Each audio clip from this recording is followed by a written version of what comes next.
Selamat pagi, salam sejahtera dalam kasih kemurahan Tuhan kita Yesus Kristus.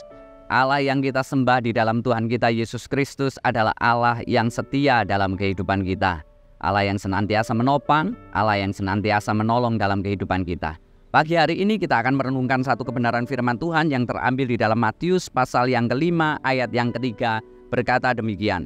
Berbahagialah orang yang miskin di hadapan Allah, karena merekalah yang empunya kerajaan surga. Berbahagialah orang yang miskin di hadapan Tuhan. Ayat ini muncul diajarkan oleh Tuhan Yesus, tidak serta-merta muncul begitu saja. Tapi ayat ini didasarkan pada tradisi-tradisi yang sudah ada di tengah-tengah kehidupan orang-orang Yahudi. Untuk bisa mereka mengerti pengajaran daripada Tuhan Yesus, kadang Tuhan Yesus menggunakan hal-hal yang sudah ada, pemahaman-pemahaman yang sudah ada, yang sudah pernah mereka dengar di dalam kehidupan mereka sehari-hari.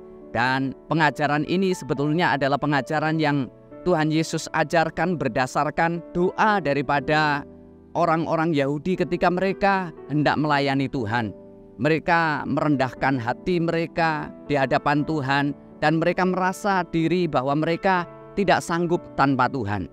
Ketika mereka hendak melayani Tuhan, mungkin di hadapan jemaat mereka merendahkan diri dan mereka berkata, Tuhan, sesungguhnya aku ini tidak mampu, sesungguhnya aku ini tidak sanggup.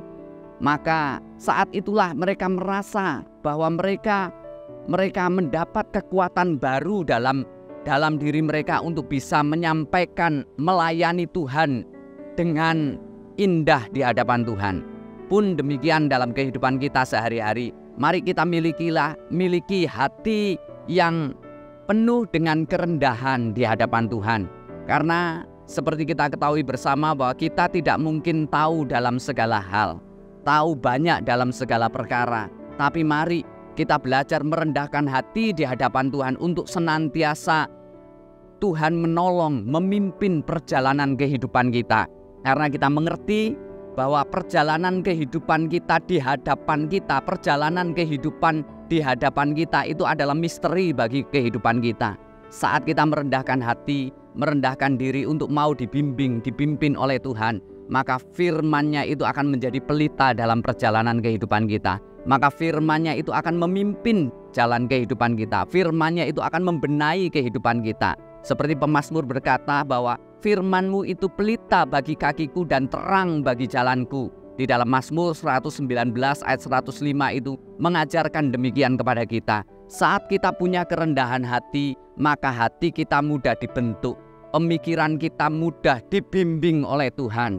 Tetapi saat kita mulai mengeraskan hati kita, saat kita merasa diri sanggup, merasa diri mampu, maka sulit bagi kita untuk bisa mengerti rencana Tuhan yang ada, yang dinyatakan dalam kehidupan kita. Mari hari ini, pagi hari ini, kita sebagai anak-anak Tuhan, mari kita belajar merendahkan hati kita untuk dipimpin. Sama seperti firman Tuhan pagi hari ini berkata, berbahagialah orang yang miskin di hadapan Tuhan. Miskin di sini adalah kerendahan hati. Dan firman Tuhan mengatakan, orang yang rendah hati akan mengalami kebahagiaan karena dibimbing oleh Tuhan melalui kebenaran firman Tuhan. Jadi pagi hari ini nikmati hidup bersama-sama dengan Tuhan, jalani hidup bersama-sama dengan Tuhan, kuatkan hati saudara saat menghadapi tantangan, pencobaan, saat menghadapi ujian, hadapi bersama-sama dengan Tuhan. Saat saudara rendah hati, Tuhan akan memberikan kekuatan. Saat saudara rendah hati, Tuhan akan menolong kehidupan saudara. Dan saudara akan melihat bagaimana tangan Tuhan yang penuh dengan mujizat itu menunjukkan mujizatnya dalam perjalanan hidup kita. Mari umat Tuhan, berjalanlah bersama-sama dengan Tuhan dengan penuh kerendahan hati. Amin. Mari kita datang pada Tuhan. Juru selamat dan gembala kami yang hidup, kami percaya Tuhan bahwa perjalanan hidup kami adalah hidup dipimpin oleh Tuhan. Oleh sebab itu, Tuhan ajari kami memiliki satu hati di mana kami mau dipimpin, dibimbing, diarahkan oleh firman-Mu Tuhan. Untuk kami mau dipimpin dan dibimbing itu, kami harus memiliki kerendahan hati. Tuhan, tolong kami, mampukan kami untuk kami memiliki kerendahan hati itu ya Tuhan. Sehingga kami bisa melihat hari-hari baik terjadi di hadapan kami. Di dalam nama Tuhan Yesus Kristus. Haleluya. Amin.